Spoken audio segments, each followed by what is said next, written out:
But today we're going to do something a little different. With the fifth sin, we're going to really get into some techniques of selling. And that fifth sin, which I hope you're not committing, but if you are, this may help you, is that you are selling your product or service based on its features rather than its benefits.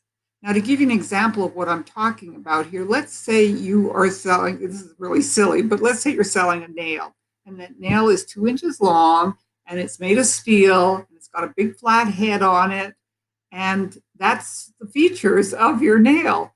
But the benefits are really how is it going to impact the person who's using it?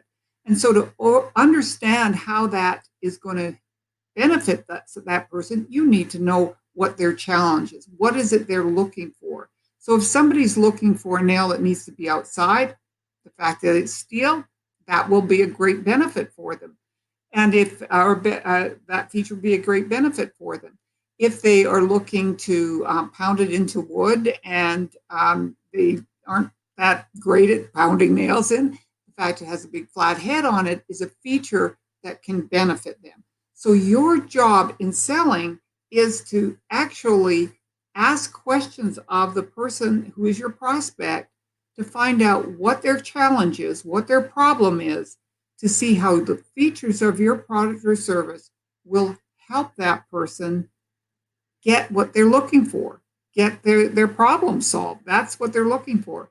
So really, selling is about asking rather than telling. In other words, if you sat there and you just went through the features of your product or service and then expected that person to figure out how those features might benefit them in solving their problem, you're letting them do all the work, and probably they won't. Your job is to help them connect their problem with the features of your product or service and how it'll benefit them. And that's basically what selling is. Now, why is that great? Because really what selling is, and we've talked about this before, is it's about building relationships. And when you talk to a person, not at them, but ask them questions to really find out what is it that their problem is, what are the things that challenge them, that they're looking for a solution for, then you are able to connect the features of your product with them.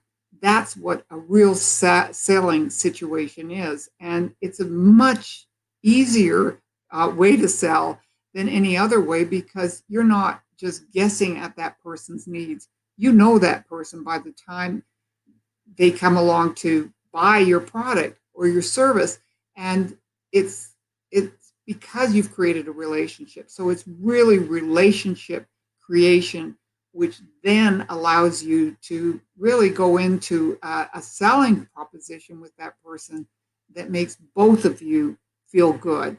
So it's all about relationships. I hope this has helped you, and I hope you're not committing that sin, but if you are, now you have the solution for it. And please join us for our next in the series, and it'll be our final one, but we've got much, much more to come. So thanks for listening, and I hope your business is doing great.